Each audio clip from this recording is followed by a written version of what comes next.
नमस्कार, मैं आरडी भारती और आप देख रहे हैं बिहारी सुल्तान। क्या कांग्रेस भाजपा की बी टीम है अथवा समाजवादी पार्टी भाजपा की बी टीम है? क्या इंडिया गठबंधन टूट जाएगी? क्या अंदर खाते बहन मायावती जी और कांग्रेस की कुछ बातें फाइनल हुई है? बहुत तरह के न्यूज निकल कर आ रहे हैं, यानी 4 दिन और 8 रैलियां बहन मायावती जी का राजस्थान में है। बहुत कुछ इस वीडियो में बताने को है। बसपा इस बार बहुत बड़ी बाजी मारने वाली है। तेलंगाना में केवल एक ही जो है प्रचार चल रहा है, लोगों के बीच पूछताछ होती है। रेफरेंडम जिसे कहते हैं, आपको केसीआर चाहिए या आरएस प्रवीण यानी आरएसपी। आम जनता से, छात्रों से, युवाओं से पूछा जा रहा है कि एजुकेशन के मामले में केसीआर बेहतर है या आरएस प्रवीण, क्योंकि वो एडीजी रिटायर हैं, आईपीएस हैं और भावी मुख्यमंत्री हैं। लोगों का कहना यह है कि इस बार तेलंगाना में बसपा की सरकार बनने वाली है। लेकिन युद्ध वहां से शुरू हो जाता है जब अखिलेश यादव ये कहते हैं हमें चिरकुट नेताओं से बात नहीं करनी है। ये चिरकुट नेता है कौन? सवाल ये बनता है। और कुछ लोग तो ये भी कहते हैं जो चंद्रशेखर आजाद रावण के समर्थक हैं, वो खुशियां मना रहे हैं। वो ये कह रहे हैं अच्छा हुआ जो कांग्रेस ने अखिलेश यादव को भाव नहीं दिया, क्योंकि विधानसभा चुनाव में अखिलेश यादव भी चंद्रशेखर भैया को भाव नहीं दिए थे, तो अदले को बदला हो गया, नाले पे दाला हो गया। ये सारी बातें हो रही है। क्या आपको लगता है इंडिया गठबंधन टूट जाएगी या टूट के कगार पर है या टूट चुकी है? क्योंकि दोनों तरफ से मोर्चा बंदी हो गई है। कमलनाथ जो मध्य प्रदेश के कांग्रेस के चेहरा है, उनके नेतृत्व में कांग्रेस विधानसभा का चुनाव लड़ रही है, उन्होंने एक भी सीट समाजवादी पार्टी को नहीं दिया, भाव भी नहीं दिया। और तो और अजय राय जो कांग्रेस के उत्तर प्रदेश के प्रदेश अध्यक्ष हैं, वह भी समाजवादी पार्टी पर हमलावर है। कहते हैं 80 लोकसभा सीट है, हम भी लड़ेंगे तो हम भी लड़ेंगे। यानी सपा के टारगेट पर कांग्रेस है और कांग्रेस के टारगेट पर सपा है। बसपा के लिए मैदान साफ है, विरोधी सबके सब भाजपा के हैं। लेकिन फिलहाल जो राजनीति गर्म है वह कांग्रेस और सपा को लेकर। अखिलेश यादव जी कहते हैं हम चिरकुट नेताओं से बात नहीं करते हैं, जो इनके आला कमान है वो हमसे बात करें। चिरकुट नेताओं में कमलनाथ जी आते हैं उनके अनुसार, और अजय राय आते हैं। उन्होंने ये भी कहा कि इंडिया गठबंधन की कई मीटिंग हुई, तो ये लोग कहां थे? हम लोग इंडिया गठबंधन में क्या क्या बात कर रहे हैं, ये क्या जाने, इनसे हम क्या बात करेंगे? बात तो हम करेंगे आला कमान से। कहने का मतलब यह है कि अखिलेश यादव जी ने यह क्लियर कर दिया कि प्रदेश में अगर समर्थन नहीं है, गठबंधन नहीं है, तो देश स्तर पे भी गठबंधन नहीं होगा। ये तो साफ हो गया समाजवादी पार्टी के तरफ से। और कांग्रेस ने इन तमाम बातों को इग्नोर किया, कोई जवाब ही नहीं दिया। भाई अकेले भंजाते रहो, जो करना है करो, कांग्रेस का रथ तो निकल चुका है, ऐसा प्रदर्शित कर रही है कांग्रेस। उधर बहन मायावती जी राजस्थान में 8 रैलियां करेंगी, 4 दिन वहां रुकेंगी। तमाम जो बूथ कार्यकर्ता है, जो चुनावी युद्ध में डटे हुए हैं, खड़े हैं बसपा के सिपाही, उनके लिए उनसे बातें करेंगे, वहां की समस्याओं का हालचाल जानेंगे। और ऐसे बहन मायावती जी ने बड़े तंज अंदाज में प्रधानमंत्री नरेंद्र मोदी जी से कहा कि जिस हिसाब से जो आपने यूक्रेन के युद्ध के वक्त कहा था कि आज का युग युद्ध का नहीं है, न्यू एरा, ठीक है, ये वॉर का नहीं है, ऐसा कुछ बोलिए इजराइल और फिलिस्तीन के बारे में। क्योंकि जो गाजा में इजराइल के द्वारा अटैक हुआ एक हॉस्पिटल के ऊपर, वहां पर 500 निर्दोष नागरिकों की मौत हुई, जिससे पूरी दुनिया स्तब्ध है। युद्ध होता है उसके एक अपने नियम होते हैं, कायदे होते हैं, लड़ाइयाँ होती है, लड़ाइयों में सिपाही शहीद होते हैं, ऐसा देखा गया है। लेकिन निर्दोष नागरिकों को जो है निशाना नहीं बनाया जाता, ये युद्ध के नियम के विरुद्ध है। जो युद्ध कर रहे हैं उनका कहना यह है कि वहां पर आतंकवादी होते हैं, ये लोग साथ देते हैं, बहुत तरह की बातें हैं दोनों तरफी। लेकिन हमारे देश के प्रधानमंत्री जी ने अफसोस तो जाहिर किया, लेकिन युद्ध के खिलाफ उन्होंने कुछ भी एक भी शब्द नहीं बोला। कहने का तात्पर्य सहानुभूति है, ऐसा नहीं होना चाहिए, मानवता के खिलाफ है, ये सब कुछ उन्होंने कहा। लेकिन इजराइल से अथवा फिलिस्तीन से सीधे तौर पर एड्रेस करके कुछ भी नहीं कहा, जिससे देश में विपक्षी नेताओं में एक रोष है, वो सवाल कर रहे हैं, देश की जनता भी सवाल कर रही है। बहुत सारे जो इस्लामिक संगठन हैं वह जंतर मंतर पर दिल्ली में धरना प्रदर्शन दे रहे हैं इजराइल और फिलिस्तीन युद्ध के खिलाफ। कहने का मतलब यह कि निर्दोष नागरिकों की किसी प्रकार का नुकसान ना हो, आम जनता इस हक में है।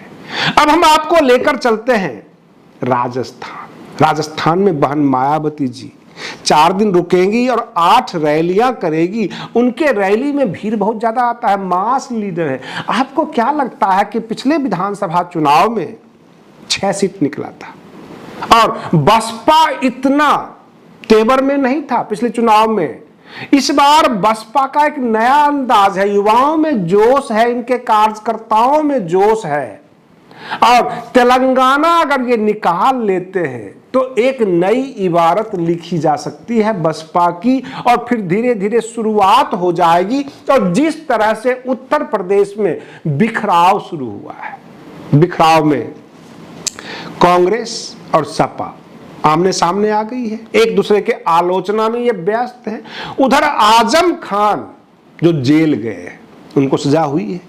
लेकिन सवाल यह भी उठता है कि कुछ बुद्धिजीवी लोग ये कहते हैं कि जो सजा का मुख्य कारण था वह यह कि उनके डेट ऑफ बर्थ में हेराफेरी थी, कहीं पर कुछ और डेट लिखा हुआ था, कहीं पर कुछ और डेट लिखा हुआ था, और इस वजह से कोर्ट को अंदेशा हुआ कि ये गड़बड़ है, ये 420 है, और इस तरह से उनको जो है जेल में डाला गया, सजा दी गई। लेकिन जो बुद्धिजीवी वर्ग है वो ये कहते हैं कि हमारे देश के प्रधानमंत्री जी के डिग्री पर कुछ और डेट ऑफ बर्थ है और जन्मदिन कुछ और किसी और दिन मनाते हैं, और यहां तक जो चुनाव लड़ते हैं तो जिसमें नामांकन फॉर्म होता है उस पर डेट ऑफ बर्थ तो लिखते ही नहीं, सिर्फ लिख देते हैं इतने साल, जितने साल के वो होंगे। तो वहां पे कोर्ट और पुलिस कोई एक्शन नहीं लेती। कुछ लोग तो ये भी आलोचना कर रहे हैं इस देश के, दिल्ली के शराब घोटाले में 3 मंत्री सांसद जेल में हैं, और जब रिया मुखर्जी के पास से 30 ग्राम गांजा मिलता है तो पूरी बॉलीवुड को ये छानबीन करती है, एनसीबी जांच पड़ताल करती है, सबको बुलाती है।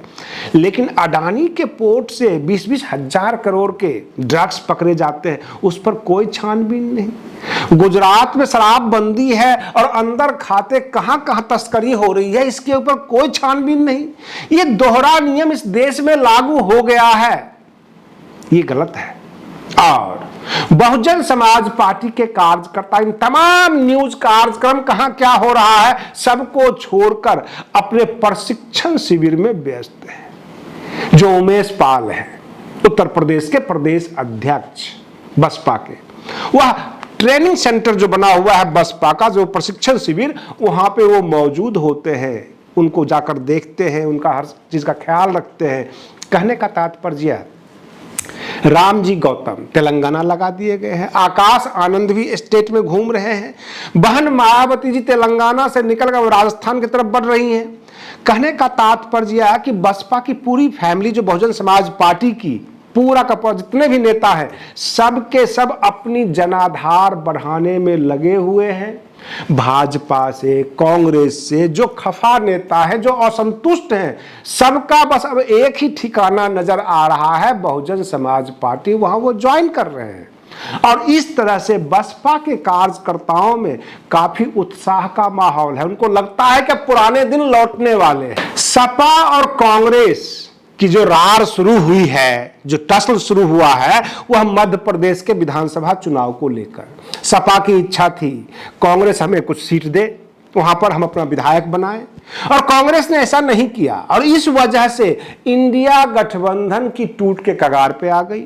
एक दूसरे के ऊपर ताने मारने लग गए, आलोचना करने लग गए, यहां तक कि इनके प्रवक्ता भी आलोचना करते हैं, कठोर वचन बोलना शुरू कर दिए और इस तरह से अनुमान लगाया गया कि इंडिया गठबंधन टूट के कगार पे आ गई है।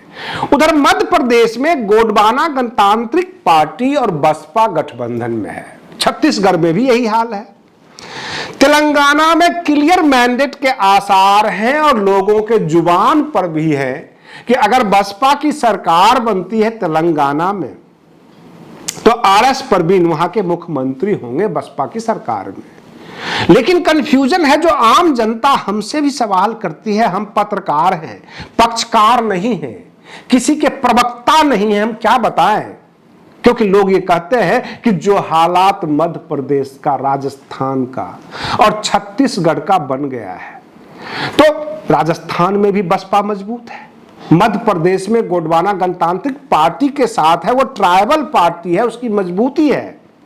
मान लीजिए अगर विपक्ष का ही चेहरा बनेगा तो बसपा का बनेगा या गोंडवाना गणतांत्रिक पार्टी का, या जिसको ज्यादा सीट आएगी उसको बनाया जाएगा। ये हम अपने दर्शकों से सुझाव और कमेंट चाहते हैं। क्या छत्तीसगढ़ में भी गोंडवाना गणतांत्रिक पार्टी है और बसपा है? अगर अच्छी बहुमत ये ले आते हैं तो फिर चेहरा किसका, बसपा का या गोंडवाना गणतांत्रिक पार्टी का? कहने का तात्पर्य ये आम लोगों की मांग है कि बसपा मजबूती में है, ट्राइबल सारे एकजुट हो गए हैं, सभी अंबेडकरवादी जो विचारधारा के लोग हैं वो बसपा और गोंडवाना गणतांत्रिक पार्टी के पक्ष में आ गए हैं, क्योंकि इस देश की आम जनता कांग्रेस और भाजपा से आजिज है, तंग है, उनको एक नया विकल्प चाहिए। राजस्थान की जनता भी यही सोच रही है, एक नया विकल्प चाहिए जो इन दोनों पार्टियों को कस के रखे, टाइट करके रखे, और इस बार ज्यादा से ज्यादा बहुमत बसपा को मिलने के आसार हैं। लेकिन वहां का चेहरा कौन, वहां के नेता लाइमलाइट में नहीं आ रहे हैं। अगर आप कहते हैं कि बहन मायावती जी किसी को ऊपर नहीं उठने देते, लाइमलाइट में नहीं आने देते, तो आरएस परवीन एक ताजा उदाहरण है जो लाइमलाइट में आ चुके हैं, उनका नाम लोग बोलना शुरू कर दिए हैं। तो फिर राजस्थान, मध्य प्रदेश, जहां तक हम पत्रकार हैं हम जानते हैं कि वहां के प्रदेश अध्यक्ष इंजीनियर रमाकांत पिप्पल है, छत्तीसगढ़ के प्रदेश अध्यक्ष कौन है, चेहरा कौन है, ये हमें भी कई बार पता नहीं होता है, खोजना पड़ जाता है। राजस्थान में भी उनका भी प्रदेश अध्यक्ष का नाम जानते हैं, लेकिन चेहरा कौन होगा, लाइमलाइट में कौन चल रहा है, जनता के बीच कौन है और किसको मुख्य चेहरा बनाएगी बसपा, यह सबसे बड़ा सवाल हमारे दर्शकों का है। और दर्शकों का यह सवाल देना हमें जरूरी है। आप अपने कमेंट्स में, अगर आप राजस्थान से हैं, अगर आप छत्तीसगढ़ से हैं, मध्य प्रदेश से हैं, तो आप अपने चहेते नेता जो वहां के हैं बसपा के, जो बसपा के कार्यकर्ता वहां की जनता को अपने साथ लेकर चलते हैं, सुख दुख में भागीदार होते हैं, उनकी हर समस्याओं को लेकर आगे बढ़ते हैं, और चुनाव में भी सभी कार्यकर्ताओं को एकजुट करके रखना, मजबूती से चुनाव लड़ना, आखिर से तमाम क्वालिटी बसपा के किन नेताओं में है। बात कर रहा हूं छत्तीसगढ़, मध्य प्रदेश और राजस्थान की। तेलंगाना क्लियर हो गया, बसपा का जो केंद्रीय समिति है, केंद्रीय हाईकमान, उसमें बहन मायावती जी हैं, रामजी गौतम है, आकाश आनंद है, सारे नाम गूंज रहे हैं। प्रदेश अध्यक्ष में उत्तर प्रदेश में उमेश पाल हैं, जो ट्रेनिंग सेंटर में है, यानी बसपा के प्रशिक्षण शिविर में लगे हुए हैं। जहां तक गुड्डू जमाली का बात है, 10 सांसद है, सबको जानती है जनता, लेकिन जनता में एक अप्रत्याशित जो है कौतूहल है, लोग जानना चाहते हैं कि अगर मध्य प्रदेश में भाजपा और कांग्रेस को बहुत कम बहुमत आई और बीच में बसपा, गोंडवाना गणतांत्रिक पार्टी उभर कर आ गई, जैसे कर्नाटका में होता है, कांग्रेस भाजपा लड़ती है और कई बार जेडीएस निकल के आ जाता है बीच में, बहुत बड़ा दल बन करके। हो सकता है मध्य प्रदेश में, राजस्थान में, छत्तीसगढ़ में बसपा एक फैक्टर बन जाए, एक बड़ा दल बनकर निकलकर उभर कर आ जाए तो इनके नेता होंगे कौन? और सबसे बड़ा जो सवाल है, जनता का सवाल है। जनता ये पूछती है, कांग्रेस के अशोक गहलोत राजस्थान को लीड कर रहे हैं, अगर जीतेंगे तो मुख्यमंत्री बनेंगे। कमलनाथ मध्य प्रदेश को कांग्रेस की तरफ से लीड कर रहे हैं, जीतेंगे तो मुख्यमंत्री बनेंगे। और छत्तीसगढ़ के भूपेश बघेल जीतेंगे तो मुख्यमंत्री बनेंगे। बसपा अगर राजस्थान में जीतती है, मध्य प्रदेश में जीतती है या छत्तीसगढ़ में, तो मुख्यमंत्री कौन होगा? क्या वो बहुजन समाज के जो ज्वलंत मुद्दे हैं, जो वर्षों की लड़ाई है, उसको सार्थक सिद्ध कर पाएंगे? और सबसे बड़ा सवाल क्या है कि बहन जी, आरएस प्रवीण ने तो तेलंगाना की जनता को भरोसा पत्र दिया है, क्योंकि आप घोषणा पत्र देते नहीं हैं, और एक नया चीज निकल कर आया है, भरोसा पत्र। मैं इस दोनों चीज को आपको क्लियर कर दूं। घोषणा पत्र में दो लाइन के एक लाइन की होती है घोषणाएं, और अक्सर ये राजनीतिक दल उन घोषणा पत्र को भूल जाती है। लेकिन भरोसा पत्र एक कमिटमेंट, एक वचन जनता के लिए, एक भरोसा कि हमारी फला फला स्कीम है, हमने आपको भरोसा दिया, आप हमें वोट दीजिए, मत दीजिए। क्या मध्य प्रदेश की जनता को भरोसा नहीं देंगी बहन मायावती जी? क्या राजस्थान की जनता को कोई भरोसा पत्र नहीं? अथवा छत्तीसगढ़ की जो जनता है बहुजन समाज की, उनको किसी प्रकार के भरोसे में नहीं लिया जाएगा? उनके पास भी समस्याएं हैं, उन्हें भी आप भरोसा पत्र जारी कीजिए। केवल संविधान कहकर पीछा मत छुड़ाइए। जनता त्रस्त है, परेशान है, भाजपा के शासन से भी और कांग्रेस के शासन से भी। ये जो मनुवाद है, सामंतवाद है, भेदभाव है, ये बिल्कुल जड़ में घुसी हुई है, ये रोग की तरह है। इसको दूर करना बहुत जरूरी है। कहने के लिए तो लोग ये कहते हैं। बहन मायावती जी का शासन काल उत्तर प्रदेश में जब था तो लॉ एंड ऑर्डर काफी टाइट था। बहन जी राजस्थान में जो 8 रैली करेंगी, 4 दिन वहां पे रहेंगी, निवास करेंगी, प्रवास में रहेंगी, तो वहां पर राजस्थान की जनता को क्या क्या भरोसा देंगी? संविधान तो हम जानते हैं, संविधान कहकर जान मत छुड़ाइए। तेलंगाना की तरह हमें भी कुछ भरोसा दीजिए, ये राजस्थान की जनता की मांग है।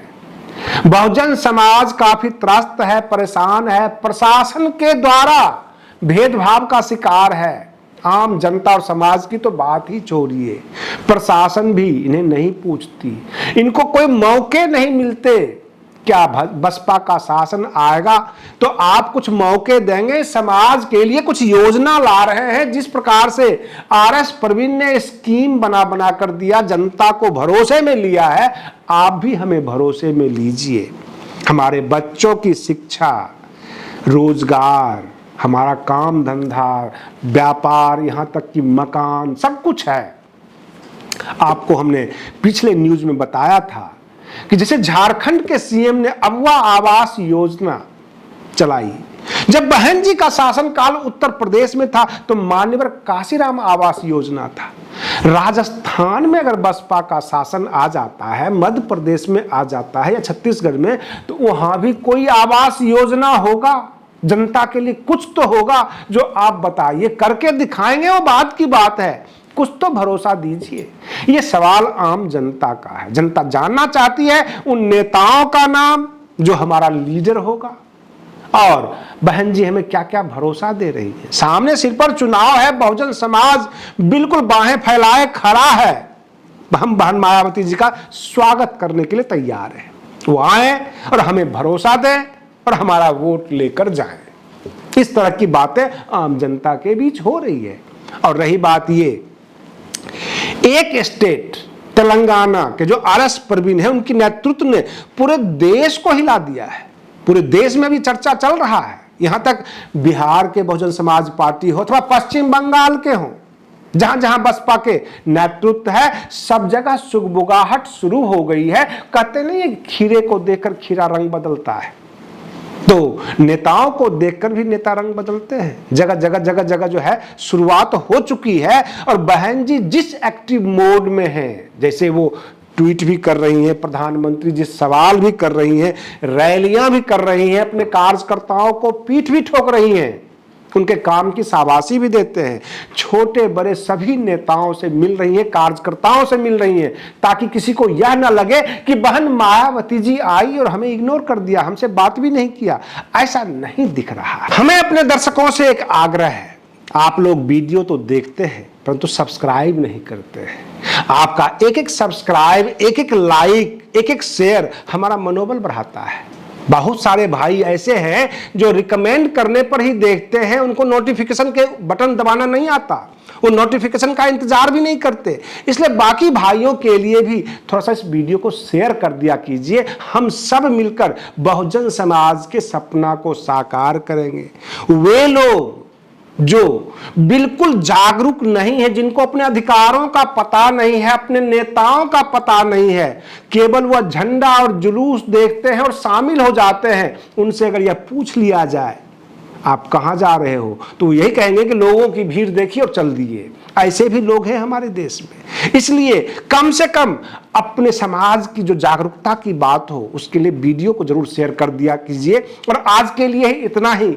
आप बने रहिए बिहारी सुल्तान चैनल पर। हम फिर मिलते हैं अगले वीडियो में, तब तक के लिए धन्यवाद।